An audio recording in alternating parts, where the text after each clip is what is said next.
తాకట్లో ఉన్న మీ బంగారాన్ని విడిపించి ఆ రోజు ఆన్లైన్ రేటుకి కొంటాం. Sharma gold company. నమస్కారం గురుగారు. నమస్తే అమ్మా. గురుగారు, ఆడవాళ్ళ గురించి సనాతన ధర్మం రకరకాలుగా చెప్పింది. అసలు ఎంతో అద్భుతంగా చెప్పిందో. కానీ ఇవాళ అబ్రివేషన్స్ చూసుకుంటే, డెఫినేషన్స్ చూసుకుంటే కంప్లీట్గా చేంజ్ అయిపోయాయి. దానికి కారణం ఎవరు అని అంటే ఎవరికీ తెలియదు ఆ ప్రశ్న. మరి అసలు సనాతన ధర్మం ఆడవాళ్ళ గురించి, వారి ఇంపార్టెన్స్ గురించి ఏం చెప్పింది, మనం ఏం పాటిస్తున్నాం, ఏం వదిలేసాం, ఏం పట్టుకొని ఎదుగుతున్నాం? తప్పకుండా. మొదలుగా మన శాస్త్రంలో చెప్తారు, ఎత్ర నార్యస్తు పూజ్యంతే రమంతే తత్ర దేవతా అని. ఇంతకు మించిన వాక్యం ఇంకొకటి ఏమక్కర్లేదు. అది వాక్యం లాగానే మిగిలిపోయింది కదా గురుగారు. అప్లై అయిందా జీవితానికి? ఖచ్చితంగా అప్లై చేసుకునే వాళ్ళు చేసుకుంటున్నారు, ఎక్కడ వాడుకునే వాళ్ళు వాడుకుంటున్నారు. కానీ మన శాస్త్రం చెప్పింది మాత్రం సనాతన ధర్మంలో మీరు చూడండి, ఈ క్షణానికి కూడా ప్రతి ఇంట్లో ఉండే తల్లి ఒక దేవతని. ఇంట్లోకి రాగానే మహాలక్ష్మి లాగా చూస్తారు తప్ప మనల్ని వేరే సందర్భాల్లో చూసినట్టుగా చూడు. ఎందుకు అనంటే మన సనాతన ధర్మంలో ప్రతి స్త్రీ అంత గొప్పది. స్త్రీకి ఉన్న వైశిష్ట్యం ఇంకెక్కడా లేదు, ఎవరికీ లేదు. ఇంత పూజలు చేసినా, ఇంత యాగాలు చేస్తున్నా మేము వెళ్ళి తల్లికి నమస్కారం చేయాల్సిందే తప్ప. ఎందుకంటే వేదం మొదలుపెట్టింది దేంతో మొదలుపెట్టింది? మాతృదేవో భవ, పితృదేవో భవ. తల్లి అయిన తర్వాతనే తండ్రి అయ్యాడు. తల్లికి ఎంత ప్రధానమైన స్థానం ఉంది. మన శాస్త్రాలు, వేదాలు స్త్రీకి చాలా ఉన్నతమైన స్థానం ఇచ్చాయి. మాటలు కాదు, చేతల్లో కూడా ఉంది. ఏదో కొంతమంది సందర్భాన్ని బట్టి వాళ్ళ సమయాన్ని వాడుకోవడానికి చేసుకుంటున్నారో తప్ప, కానీ సనాతన ధర్మంలో ఉన్న ప్రతి వాళ్ళొక్కరూ కూడా ఇంట్లో ఒక ఆడపిల్ల పుట్టిందంటే మహాలక్ష్మి అంటారు. ఈ క్షణానికి మనం ఎంత చదువులు, ఆ డిగ్రీలు పెరిగి సంస్కారం లేకుండా పెరుగుతున్నా, మనం ఈ రోజుకి ఇంట్లో ఆడపిల్ల పుట్టింది అనగానే ఏమంటారు? మహాలక్ష్మి వచ్చింది ఇంట్లోకి అంటారు. ఒక దేవతను కొలుస్తారండి. అది సనాతన ధర్మం. అది మన హిందూ ధర్మంలో ఉన్నటువంటి స్త్రీల యొక్క వైశిష్ట్యం. అది అంటే స్త్రీ అనగానే ఒక ఇంట్లో చూస్తే ఒక దేవత అండి. ఒక స్త్రీ ఇంటిని అంతా కూడా భరిస్తుంది. ఒక తల్లి ఒక కొడుకుని ఎలా చూసుకోవాలో అలా చూసుకుంటుంది, భర్తను ఎలా చూసుకోవాలో అలా చూసుకుంటుంది, అత్తామామల్ని ఎలా చూసుకోవాలో అలా చూసుకుంటుంది. ఒక పెద్ద అడ్మినిస్ట్రేటర్ ఎక్కడైనా ఉన్నారు అంటే లోకంలో ప్రతి ఇంట్లో ఒక స్త్రీ ఉంటుంది. ఎస్ గురుగారు, నేను ఎక్కడో చదివానండి. అసలు నాకు నోషనే చేంజ్ చేసేసింది కంప్లీట్గా. అంటే ఒక పిల్లవాడు, beat girl child or bye child, ఎవరైనా కూడా ఎంత తన తల్లికి ఇంపార్టెంట్ అంటే, ఇంకా ఎంత తోపు తురుంకాన్లో వచ్చినా కూడా ఆ తల్లికి మాత్రం ఎప్పటికీ 9 months ప్రయారిటీ. ఆ 9 months తనే ఫస్ట్ లెవెల్. అసలు నాకు అది పర్ఫెక్ట్గా వర్డింగ్ నాకు అతను చెప్పినట్టు చెప్పడానికి రావట్లేదు, కానీ ఎంత అర్థం ఉందండి అసలు. ఆ ఒక్క మాట అర్థం చేసుకోగలిగితే ఇంకా అంతకు మించి ఇంకేముంటుంది అక్కడ? చాలా అద్భుతమైన మాట అది కూడా. అంటే స్త్రీ అమ్మ ఒక ప్రాణం పోతూ ప్రాణం ఇస్తుంది. మరి మన జీవితంలో పిల్లవాడు నవ్వుతూ ఉన్నప్పుడు తల్లి ఏడ్చే సందర్భం ఉంటుంది. మన జీవితంలో పిల్లవాడు ఏడుస్తున్న సందర్భంలో తల్లి నవ్వే సందర్భం ఉంటుంది. ఎప్పుడు ఉండదు, ఒకే సందర్భం ఉంటుంది. పిల్లవాడు ఒక తల్లి శిశువుకి జన్మనిచ్చినప్పుడు ఆ శిశువు ఏడుస్తూ ఉంటుంది. తల్లి కళ్ళలో నీళ్ళు వస్తాయి, నవ్వు వస్తుంది. ఆ సందర్భం తప్ప ఇంకెప్పుడూ ఉండదు జీవితంలో. అంటే ఒక ఆనంద బాష్పాలు. ఆ తల్లి నవ్వుతూ ఉన్న సందర్భం అంటే ఒక శిశువుకు జన్మనిచ్చాను అని, అంటే తన ప్రాణం పోతుంది అని తెలిసినా కూడా శిశువు జన్మనిచ్చిన తల్లులు వేలాది మంది ఉన్నారు. అలాంటి ప్రాణాన్ని పణంగా పెట్టి జన్మనిచ్చిన తర్వాత వాళ్ళని కాపాడుకునే సందర్భంలో కానీ మన శాస్త్రం కూడా ఏం చెప్తోంది? కుపుత్రో జాయేత క్వచితపి కుమాతాన భవతి అంటుంది. అంటే తన సంతానము చెడ్డదయ్యి ఉండొచ్చు. కుపుత్రో జాయేత, పిల్లలు, కొడుకు గాని కూతురు గాని, కుపుత్రులు అంటే చెడ్డవాళ్ళు. జాయేత ఉండొచ్చు, పుట్టి ఉండొచ్చు, కానీ తల్లి ఎప్పుడూ చెడ్డదవ్వదు. ఎంత మనము చూస్తున్నా, ఇంత ఇబ్బందులు పడుతున్నా, మనం సంస్కారం లేని విద్యలు చదువుకుంటూ ఉన్నా, ఈ క్షణానికి కూడా తనయుణ్ణి చంపిన తల్లి అని ఎక్కడ హెడ్డింగ్ చూసామా? లేదండి. ఇంత దుర్మార్గపు ముద్దులో ఉన్న జనాలకి ఎక్కడైనా చూసామా? చూడలేదు. కానీ తల్లిని చంపిన తనయుడని మాత్రం చూసామా? అంటే ఎంత దౌర్భాగ్యంలో ఉన్నాం మనం. ఉమ్, అంటే తల్లి స్థానం అలాంటిది. ఒకవేళ అవసరమైతే పిల్లలకి ఏమైనా అవుతుంది అంటే మొదలుగా ఆమెనే ఏమైనా చేసుకుంటుంది. దాని తర్వాతనే నా పిల్లలకి నా ప్రాణం పణంగా పెట్టి అయినా సరే పిల్లల్ని కాపాడాలి అంటుంది. అలాంటి ఉన్నతమైన స్థానమే మన స్త్రీ స్థానం. అలాంటి స్త్రీకి చాలా చాలా చెప్పారు వేదంలో, శాస్త్రంలో.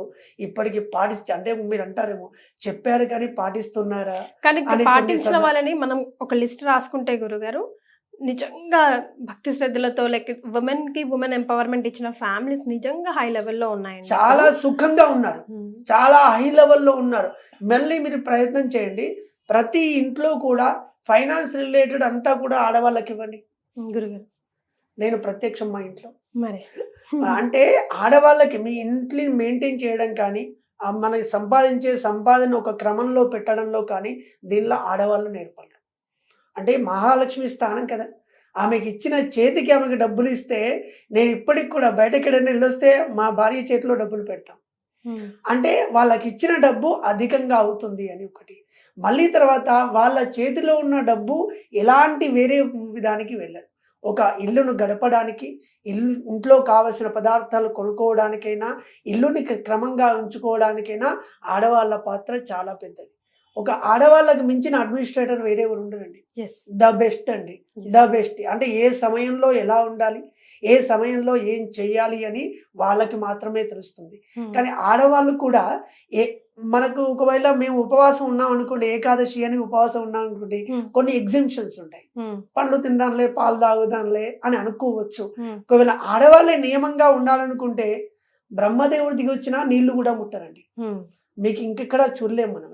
అంటే ఆడవాళ్ళకి అంత నిబద్ధత ఉంటుంది. ఒకసారి అనుకున్నామా చేయాల్సిందే. కొన్ని మాకు డిస్కౌంట్లు, ఆల్టర్నేట్లు ఉంటాయి. కానీ ఆడవాళ్ళు ఒకసారి అనుకుంటే ఖచ్చితంగా చేస్తారు. ఇంకొకటి చూడండి, ప్రతి ఇంట్లో ఆడవాళ్ళు సుఖంగా ఉన్నారే అనుకోండి, ఏడవకుండా ఆనందంగా వాళ్ళ ఒక స్వర్గంలో ఉన్నామనే ఫీలింగ్తో వాళ్ళు ఉంటే, ఎత్ర నార్యస్తు పూజ్యంతే, పూజ అనగానే పసుపు వేసి పూలు పెట్టడం కాదు, వాళ్ళని సుఖంగా చూసుకోవడం. ఏ ఇంట్లో అయితే ఆడవాళ్ళ కంటి నుంచి నీళ్లు పడతాయో ఆ ఇల్లు నరకం అవుతుంది. ఏ ఇంట్లో అయితే ఆడవాళ్ళు నవ్వుతూ తిరుగుతూ ఉంటారో, సుఖంగా ఉంటారో, రమంతే తత్ర దేవతాః, మహాలక్ష్మి తాండవిస్తూ ఉంటుంది ఆ ఇంట్లో. మీరు ఒక 100 మందిని ఎగ్జాంపుల్ తీసుకోండి.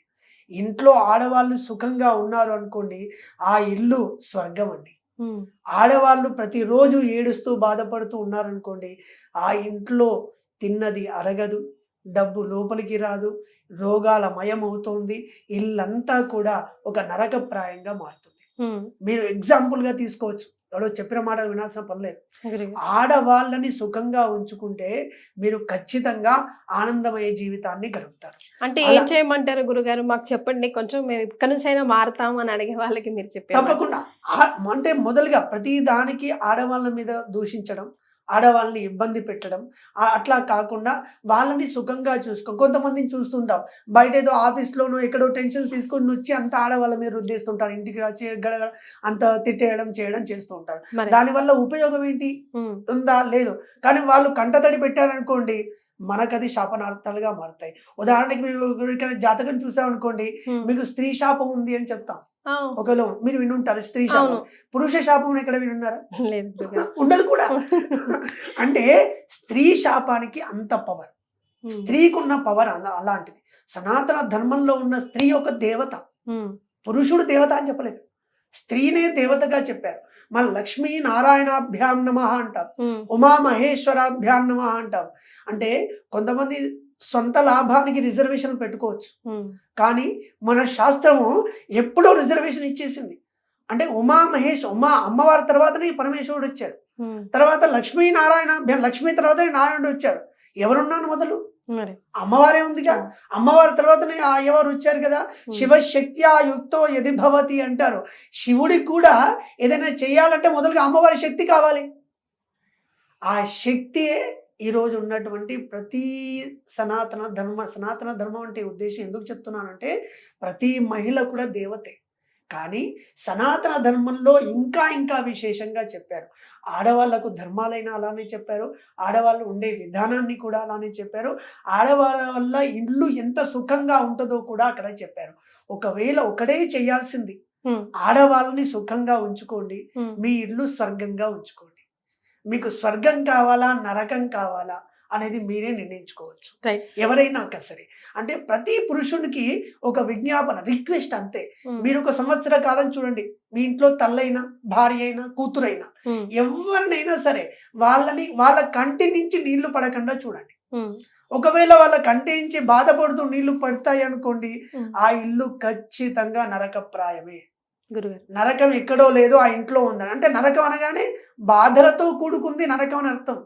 అంటే ఉదాహరణకి బాధ అంటే మొదలుగా ఇంట్లో ఆడవాళ్ళు ఏడ్చారనుకోండి, దరిద్ర దేవత అక్కడే ఉంటుంది. ఒకవేళ లక్ష్మి వస్తే అది స్థిరంగా ఉండదు, అనారోగ్య బాధలు వస్తాయి, తింటే అరగదు, ఏవేవో మానసిక ఒత్తిళ్లు, మానసిక ఇబ్బందులు, ఇవన్నీ కూడా స్త్రీ కంటతడ పెడితే ఖచ్చితంగా కలుగుతాయి. మీరు ఓన్ ఎక్స్పీరియన్స్ గా చూడండి. ఒక సంవత్సర కాలం మీ ఇంట్లో ఉన్న ఆడవాళ్ళని ఏమీ చేయకండి. మీ ఇంట్లో ఉన్న ఆడవాళ్ళని ఏదో యాగాలు చేయాలి, మేము తిరుపతి వెళ్ళాలి, కాశీ వెళ్ళాలి, అవన్నీ పక్కన పెట్టండి కొన్ని రోజులు. ఒక సంవత్సర కాలం ఇంట్లో ఉన్న ఆడవాళ్ళని మనసు నొప్పించకుండా ఉండే ప్రయత్నం చేయండి. చాలంటారు. ఇంతే చాలు. ఒక సంవత్సరం తర్వాత మీ ఎక్స్పీరియన్స్ ని మా సుమన్ టీం ద్వారా పంచుకోండి. ఎట్లా ఉంటుందో చెప్పచ్చు. అంటే ఈ శాస్త్రం ఇవన్నీ చెప్పింది. ఎక్కడైతే ఆడవాళ్ళు సుఖంగా ఉంటారో అక్కడ స్వర్గమే అని చెప్పింది. అలాంటి ఆడవాళ్ళని ఏ రకంగా కూడా ఇబ్బంది పెట్టకూడదు. ఈరోజు సమాజంలో చూస్తుంటే ఎన్ని వైపరీత్యాలు. మనం ఒక మాట అనుకున్నాం, మంచి చదువు కావాలి అని ఒక సందర్భంలో మాట్లాడుకున్నాం. మంచి చదువు అంటే ఏంటి? సంస్కారం లేని చదువు. అటు మగవాళ్ళైనా అంటే ఒక ఆడవాళ్ళని చూడగానే మొదలుగా మనకు గుర్తొచ్చే తల్లి గుర్తు రావాలి. ఆ భావన కలుగుతూ ఉండాలి. అలా కలుగుతున్నప్పుడు నువ్వు సుఖంగా ఉండగలుగుతావు. అది లేనప్పుడు సుఖంగా ఉండలేవు. బతికిన జీవచ్ఛవము అంటాము. మరి గురుగారు, ఇప్పుడు మీరు ఒక జాతక చక్రం చూసినప్పుడు మీకు అందులో స్త్రీ దోషం కనిపించినప్పుడు ఎలాంటి రెమెడీస్ సూచిస్తారండి? ఫస్ట్ ప్రయారిటీ తప్పకుండా మొదలుగా ఈ జాతకంలో స్త్రీ శాపము అని అంటాము.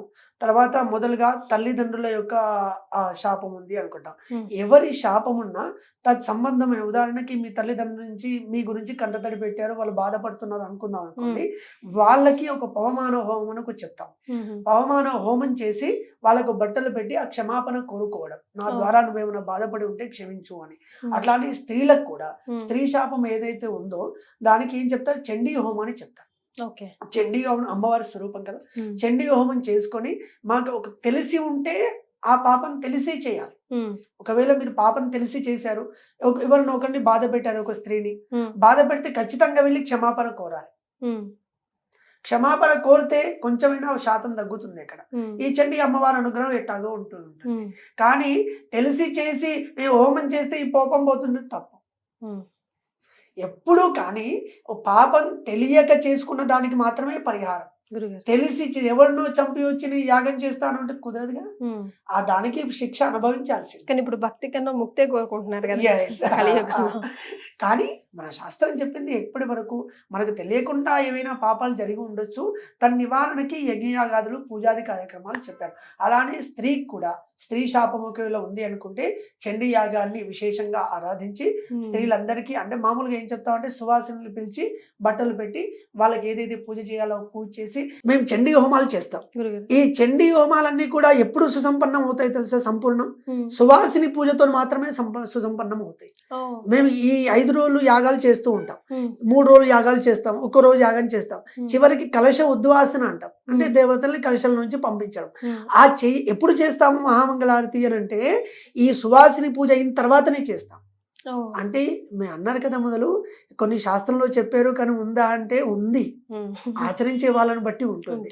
సువాసిని పూజ చేసి తర్వాత అమ్మవారి స్వరూపంగా, అంటే మహాకాళి, మహాలక్ష్మి, మహాసరస్వతి ఆత్మికైన చండికా అమ్మవారిని మీ లోపలి ఆహ్వాన చేస్తున్నాను అని వాళ్ళకి ఏ పూజ చేయాలో పూజ అంతా చేసి వాళ్ళకి బట్టలు, దక్షిణ, తాంబూలాదులు ఇచ్చి వాళ్ళ దగ్గర ప్రార్థన కూడా చేసుకుంటాం. మీరు అమ్మవారి స్వరూపంగా వచ్చారు, మమ్మల్ని అనుగ్రహించండి అని స్వయంగా మేమే ఎంతో మహా పండితులు కూడా, ఏదో ఆడవాళ్ళు కాగానే పర్లేదు మొదలండి అని లేదు. ఆడవాళ్ళని కూర్చోబెట్టి సువాసిని పూజ చేసి వాళ్ళని ప్రార్థిస్తే అమ్మవారి స్వరూపంగా ఇంకా ఇంకా ఉంది. సనాతన ధర్మంలో స్త్రీలకి చాలా ఉత్కృష్టమైన స్థానం ఉంది. ఎవరో ఒకరో ఇద్దరు పాటించినంత మాత్రాన అది పుస్తకాలకే పరిమితమైందంటే చాలా కష్టం. గురుగారు కొంతమంది మాట్లాడుతుంటారు కదా, కొన్ని పుస్తకాలకే పరిమితం అయ్యాయి, ఎవరు పాటించట్లేదు. పాటించిన వాడిని పక్కన పెట్టండి. మాలాంటి వాళ్ళు చాలా మంది ఉన్నారు. కొన్ని వేల కుటుంబాలు, లక్షల కుటుంబాలు ఉన్నాయి. స్త్రీని ఇంట్లో దేవతలాగా చూస్తున్న కుటుంబాలు, లక్షల కుటుంబాలు ఉన్నాయి. ఆ కుటుంబాలన్నీ కూడా స్వర్గంలాగా ఆనందంగా మహా ఉత్కృష్టంగా ఉన్నాయి. లేనివాడి గొడవ మనకు అక్కర్లేదు. మరే భలేగా చెప్పారు గురుగారు. ధన్యవాదాలు. నమస్కారం.